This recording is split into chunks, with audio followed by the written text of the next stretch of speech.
Good evening to all of you. The Blanquerna Observatory on Religion, Media and Culture is very happy to host tonight this event on religion and internet with Dr. Campbell. For those addicted to Twitter, you may know the hashtag for this session is religion internet. You will see it on the screen. Since last year, when our observatory was created, we have had as a main purpose to bring to Barcelona the main scholars, the world-known scholars. Last year was Stuart Hoover, and tonight is Dr. Campbell. But before presenting her, I will just very briefly share with you 2 words on our center. Our observatory is still a baby. It was created with the idea to reflect public interaction in religion, media, and culture issues. We want to analyze how religion can help to foster social cohesion, to create art, or to be a partner in intercultural dialogue. We are still small, but this has not been an obstacle to have chosen as main partners for an European project. Our proposal has received a grant in the framework of the European Commission, the Culture Projects one, and our project that will be carried on in 2 years is called Religion in the Shaping of European Cultural Identity, and it will help to host activities with our partners in Scotland, in Sweden, and in Slovenia. The project includes a techno-religious lab and that we will organize here in Barcelona, and other activities such lectures on, for instance, memory and gender, blasphemy, art, narrative, and food, religion, and tradition. We will be very happy if you may participate in these events, though. Secondly, I would like to share with you our degree on communication, digital communication, and religion in the digital age. This is our program, this one. And we are in the first year of that, and we're very proud and very happy because this is a unique program, a unique one, that offers this combination on institutional, organizational communication and new technologies. All these observatory activities are also possible to the help and willingness of our Dr. Jordi Sánchez. We want to thank you very much for being here. We come from the world of media, and we're very aware that tonight the Barça is playing.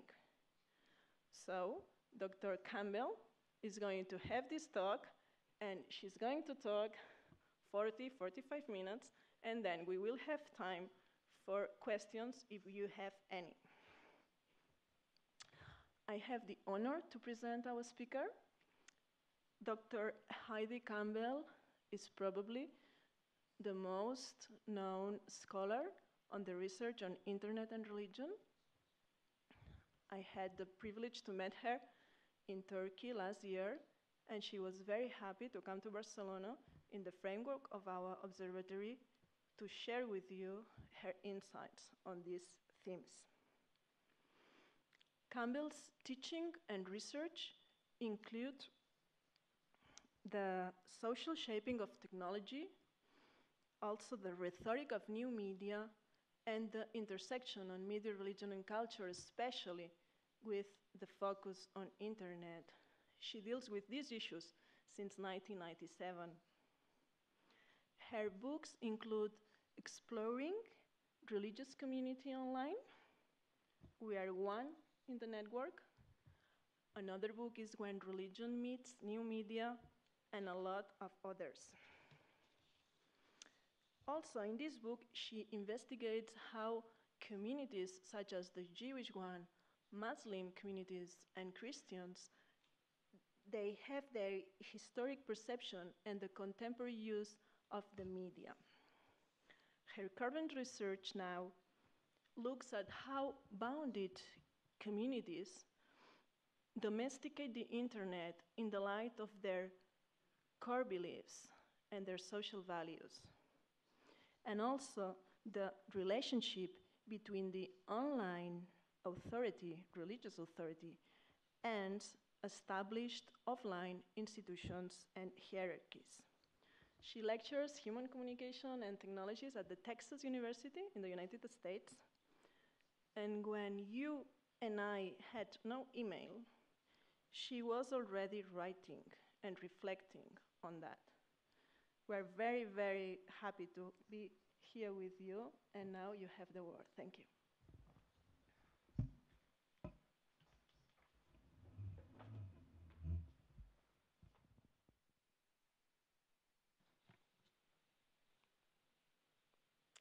Hola, or as they say where I come from, howdy. Thank you for having me here this evening. I am very happy to talk to you about my research.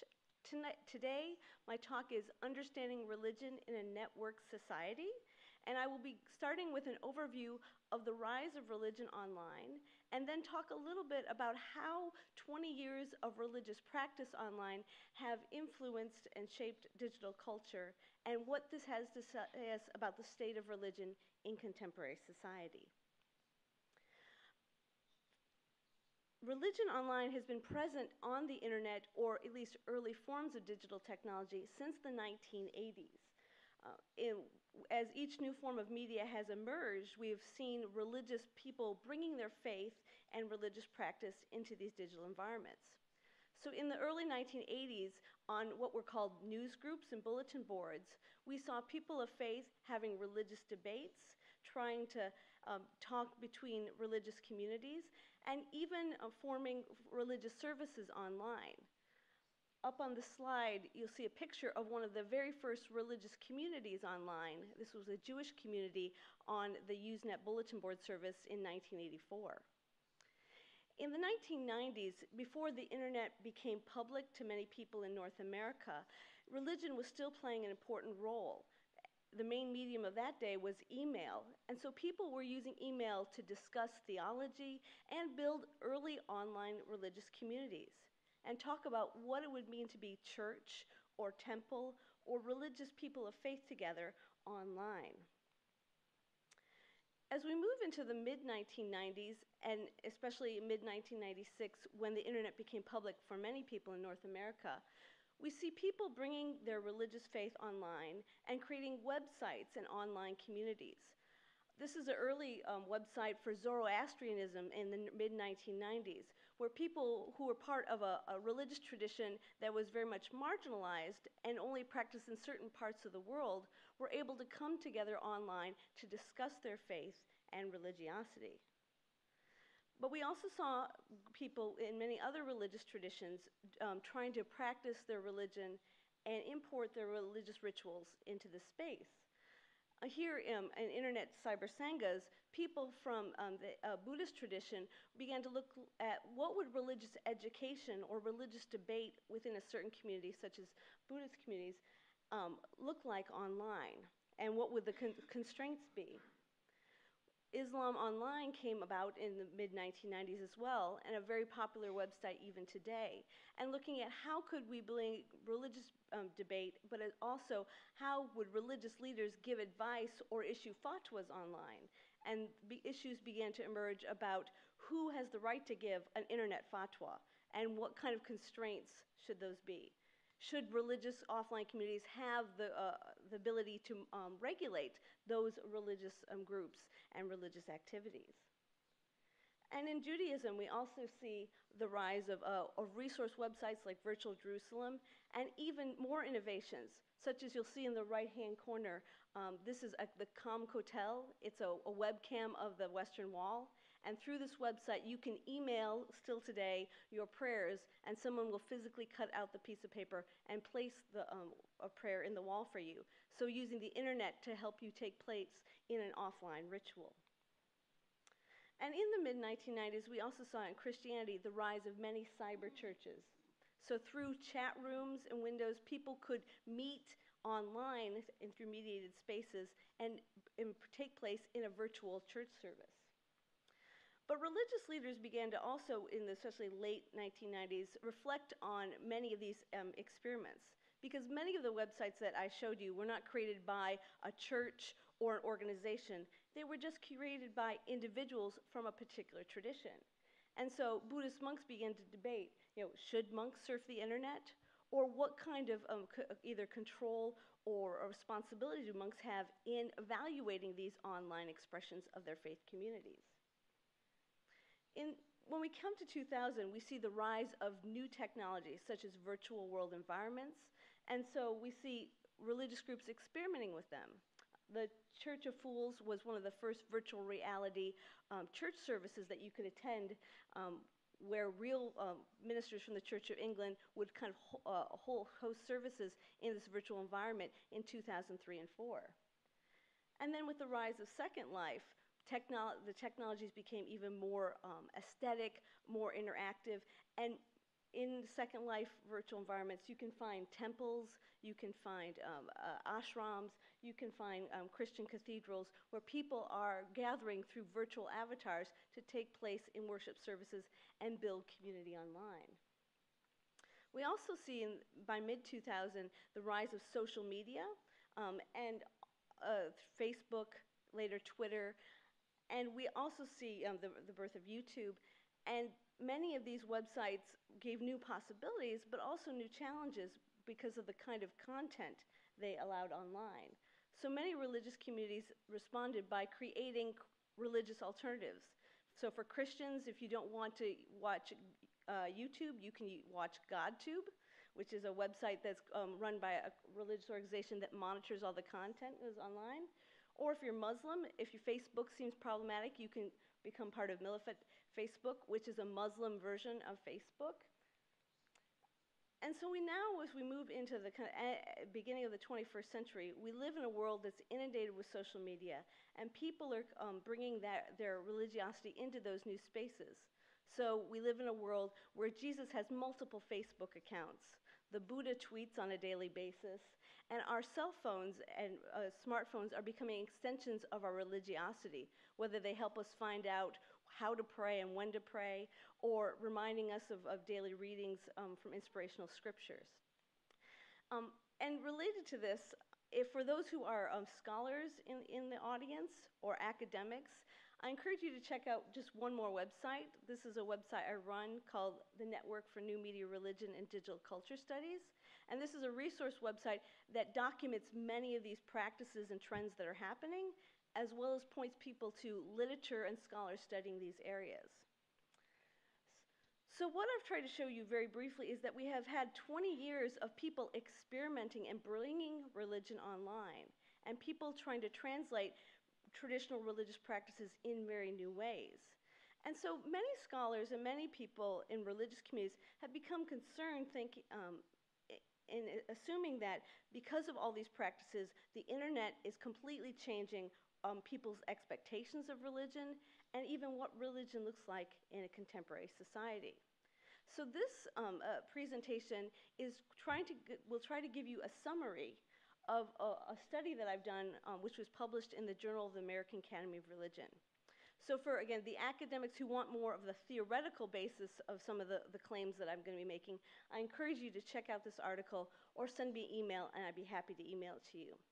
But what I want to do right now for the next 30 minutes is present an overview of some of the key claims that scholars like myself have learned about how people practice religion online, why they practice religion that way, and what does this have to say about religion, not just online, but offline?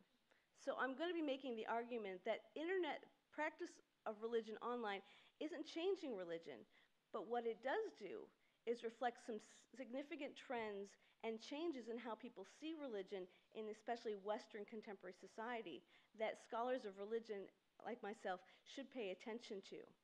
Because the internet gives us a mirror or a microcosm to study the changes that are happening in religious practice. So what I'm arguing is that if we're going to understand religion in the contemporary context, we need to look at religion in a new way. And I'm just describing this as networked religion. Network religion draws on a lot of network theory and social network theory that comes out of social network analysis in the sociology of community. And basically, network theory argues that social relationships and the structure of society has changed drastically in the last 50 years. This is not just due to internet technology, but it's due to forces of globalization and structures. So instead of living in tightly bound communities, we live in much looser bound communities. Instead of being tied to religious affiliations, we're often tied to personal preferences. So networked society recognizes that there's a change in the social structure, especially in Western society, where modernity has become much more fluid, and that our social relationships are increasingly mediated and decentralized through a social technical infrastructure. Manuel Castells talks a lot about this in his work and argues that the social technical infrastructure, which allows people to exchange money, allows education to interact, and governments to function on a much more global level, has had not just a practical change in our lives, but an ideological change in how we see, how we connect to one another and society. So network religion is based on this kind of theoretical idea, argues that there is a loosening and a representation of traditional boundaries in religious communities and practices, and they're framed in terms of these network relationships. So it argues that religion and religious communities are also being impacted by these forces of globalization and these changing social structures. One way we can see this is just in the changes of how religious communities function. I did my PhD work in the UK, and so spent a lot of time studying the Church of England and the Church of Scotland's structure and interaction. And one of my colleagues, he is actually the administrator for the Episcopal Church in Scotland. If you go into his office, you'll see a map of Scotland, and you will see physically marked out the territories of every parish, of every bishop, and every archbishop in the area. And so church is understood for him and for his denomination in terms of geography.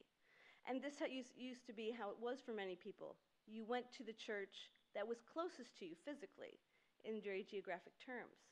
But as we move into the mid to late 20th century, we see that people no longer would go to church based on affiliation or even geography. It was based on preferences. We see a movement. And so church became a hub point, but something that you passed through and connected to in terms of preference. And more, as we've moved into a kind of postmodern society, we see that instead of gathering around an institution or a building, people gather around faith in a much more broader sense, in what Grace Davies calls in believing but not belonging to a specific group.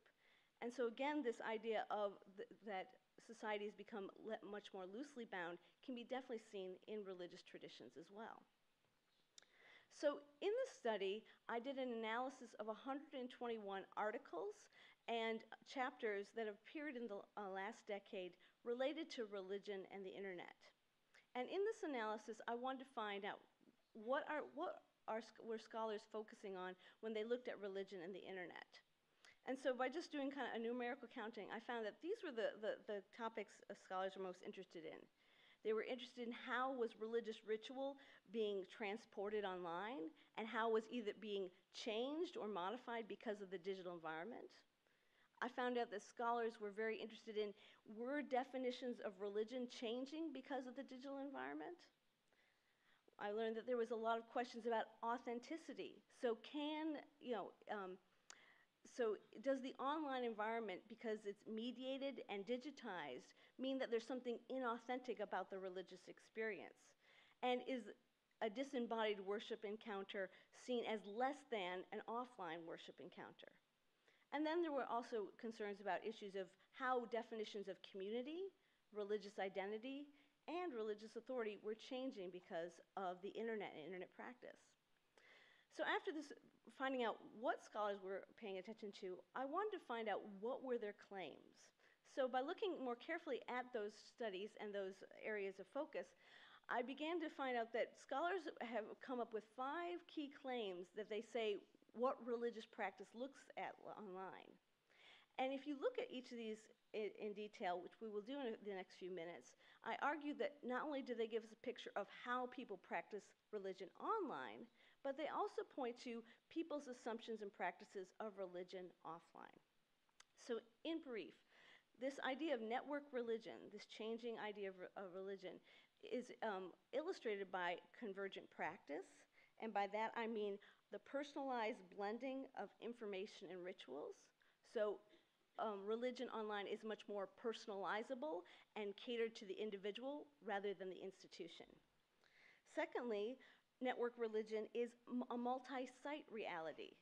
So instead of getting religious information or religious community from one place, people put their realities together.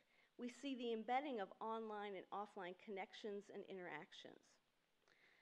Thirdly, in network religion, we see that community is networked. So we see the loosening of social relationships and patterns. And so how people live their life online is changing and mirroring some of the changes we see in offline community. Fourthly, network religion exhibits a form of storied identity. And this means that people's identity online is not fixed, but it's fluid, it's dynamic, and that the internet allows them to express their religiosity in new ways often not possible offline. And finally, network religion exhibits this shifting authority. It's highlighting some key tensions between how people practice religion online and offline, and shows that that the internet both empowers religious groups as well as disempowers them at the same time. So let's look in detail, and I want to give you some concrete examples of what this looks like in the digital environment. So convergent practice. In convergent practice, I argue that the internet serves as a spiritual hub, allowing practitioners to assemble and personalize religious behavior and beliefs. So we've seen, especially in contemporary society, a movement toward what was called pick and mix adoption and adaptation of rituals. So instead of just people saying, I am a Catholic, they may say, I'm a Catholic, but I also affiliate with these beliefs from this community and this other community here. So convergent practice means the internet allows people to draw information from multiple online sources, to be involved in multiple communities simultaneously. And so we see that instead of groups dictating the religious rituals or practices, it's the individual weaving together from the different sites and groups and connections that they make. So what this means is that online religious practice is much more collective and individualized and open to reinterpretation. It's freed from the institutional constraints in many respects. And so this pick and mix means people are free to blend the sacred and secular in new ways. One example of how you can see this is in online memorialization. So how people remember loved ones or make sense of loss in their life. So there are many, many different websites that allow you to create a virtual cemetery and a memorial for your pet, or create a digital tribute for a loved one. And these websites have a combination of secular and sacred language, iconography, and activities. And especially in a study that I did with a student surrounding the death of Michael Jackson, we see that this blending of kind of sacred architecture and using language becomes very, very evident in just the memorialization of kind of celebrities, especially seen as kind of honored people who've passed. So the internet allows people to to create new ways to remember and memorialize, but also to kind of draw from multiple religious traditions and languages simultaneously, creating personalized ways of remembrance. Secondly, in multi-site reality, we see the recognition of the interconnectedness or embeddedness of the online and offline context. We see that in the internet, in the 90s, we often thought of the internet as a place we went to, a place that we went from our computer to another space to surf and connect with. But now we carry the internet in our pockets with us where we go. And so the internet is increasingly blended into our everyday experiences. And because of this, people often try to use technology to connect their spirituality and their online and offline lives. So religious spaces online become consciously and unconsciously imprinted with the values and beliefs of their offline community. So the offline world, theology, and religious communities often become a source book for what religion should look like online, how people should behave in an online community, and what the expectations of faith should be in religious context. But we also see that religious users are very innovative, and they seek to integrate these spaces in ideological ways that show overlap, but also innovation. And one of the trends that we're seeing of this multi-site reality, where reality is becoming blended between the online and offline, is in the trend toward multi-site churches. These are very prevalent mostly in North America, but increasingly some examples in Western Europe can be found. Multi-site churches are the next innovation after megachurches. So in the 1980s, you would often see churches with thousands of people in them in one location. These became cost ineffective and also were seen as problematic for building community. So we've seen many of these mega churches in the States move toward multi-site churches, where they'll have a smaller building and have multiple services, or have services in multiple geographic locations, and they'll be linked through technology. Because these are very big enterprises and they're trying to link multiple physical locations, they're very technologically dependent. So these services are webcast, they require lots of camera work, they require lots of technological innovation. And groups like the one you see on the screen, Northland, which meets in Central Florida, who have about 15,000 people that go to their 7 services that happen in 8 different locations across the greater Florida region and the south of the US, are dependent on kind of network technologies. So one of the sites they have is an internet campus, which you can see up in the top corner. So you can go to one of their physical locations or the internet. But because they use technology and they have an internet campus, this means they've had to rethink not just how to do church, but the theology of church itself. So how the service is broken down, the liturgical aspects, how you do singing in a mediated environment. And so multi-site churches show this unique blending of the online and offline, but just as how technology is brought into the church, how it may even have theological consequences in the long run. The third characteristic, network community, argues that community is supported through forms of networked social relations. And so again, instead of people being bound to a specific geography or community being dictated by family ties or institutions or organizations, the individual is now the center of the community. And so the community relations are much more individually guided and looser bound. So online religious communities function as loose social networks with varying degrees of religious affiliation and commitment. And so in an age of internet, people don't just belong to one community online and one community offline. They often belong to multiple online and offline communities, with their individual presence being the connecting point. So community is, again, people's affiliations are split, and people affiliate with multiple social networks in highly individualized and personalized ways. This means that in many respects, church communities are in competition for not just individuals' attention, but individuals' participation. One of the examples that I've looked at of this kind of network relationships of community is the Anglican Cathedral in Second Life.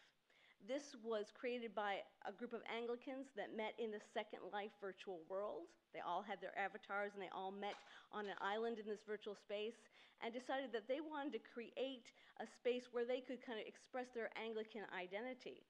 So they raised the virtual Linden dollars and hired a virtual architect to build a version of York Cathedral, and then they staffed it with individuals from this group, and they run 5 different services over a course of a week. interestingly, none of the people in the leadership team are ordained in the Anglican tradition, even though they go to an Anglican church. And so it's raised many different issues for them about, what does it mean to be a cyber pastor? After running for about a year, they decided they wanted to really to solidify this Anglican identity, and so began to build a relationship with the Anglican church offline. They got the Bishop of Guildford to actually kind of adopt them as a congregation, to provide the pastoral oversight, to give some legitimacy to a group that didn't really have the kind of credentials to be considered a parish in many contexts.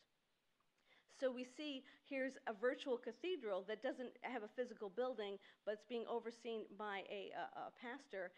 And now there's talks in the Anglican cathedral, like, do we need to have an official bishop of cyberspace if we're going to call this an Anglican cathedral, and they're going to have some kind of legitimation? But it shows how community is changing, and religious organizations are having to adapt their thinking about what community is in a network society. Fourthly, storied identity is about how identity is both constructed and performed as internet users draw on multiple sources available online. So in many communities, such as the Catholic tradition, religious identity was often something you took on. You converted, or through catechism, you took on the religious teachings. But most people, it's been recognized by scholars who study identity, don't take on one identity, one solid identity in contemporary society. That we negotiate, we perform those identities, and we construct them in new ways. And the internet has become a great resource for us to learn about information that often was only available to religious leaders, and also to explore different religious traditions. So the internet offers new possibilities for assembling one's religious identity for those who lack those opportunities offline. This also means that identity is assembled through a process of identification and negotiation by visiting this particular online group, connecting with people over there, creating a Facebook page, and then exhibiting certain aspects, not just through the text we write, but the images we use to show what it means to be a Buddhist, a Catholic, a Muslim in these virtual environments. And one of the spaces that has become very important for many people in kind of playing with their religious identities online, as well as expressing them, is in the blogosphere.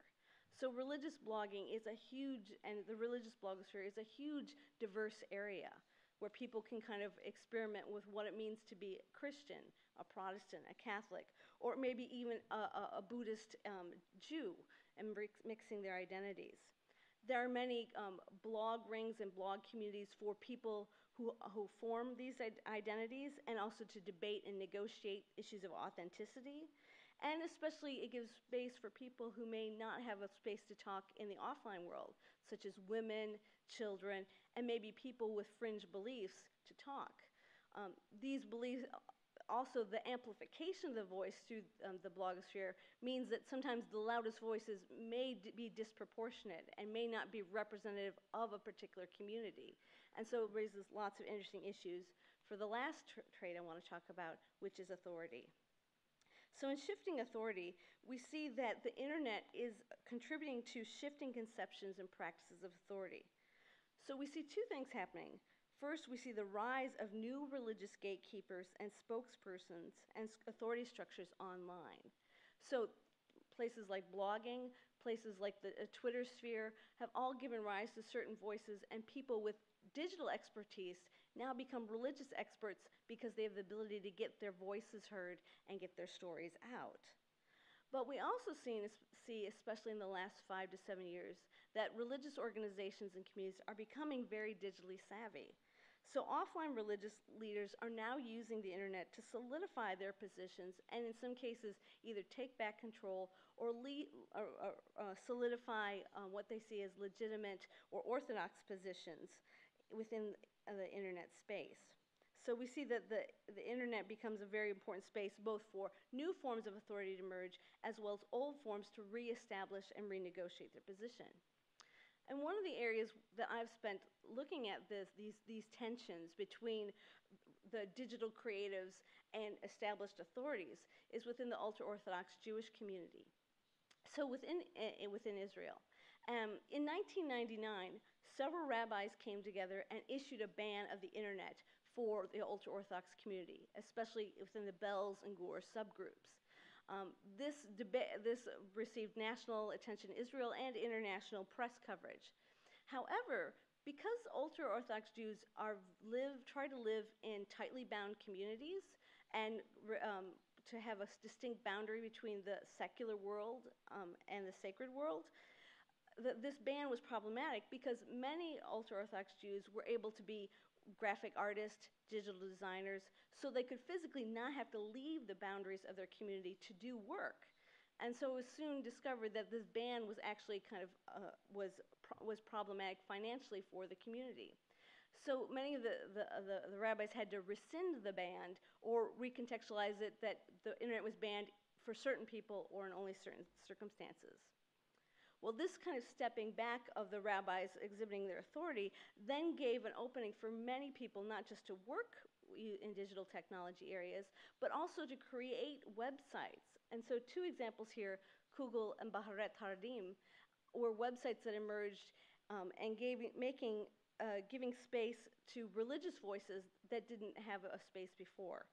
So these websites would not just publish news about the community, but became discussion arenas to make public, often private community issues, and people to publish their opinions about rabbi edicts and other statements, and so became very contentious very quickly, resulting in 2010 that this group of rabbis came together again and banned not the internet, but religious websites for the ultra-Orthodox community because they threatened their authority. And still today that this ban is being held in many places, that the internet is not banned for commercial purposes, but anything religiously content is seen as it must be governed by certain strict rules within the community.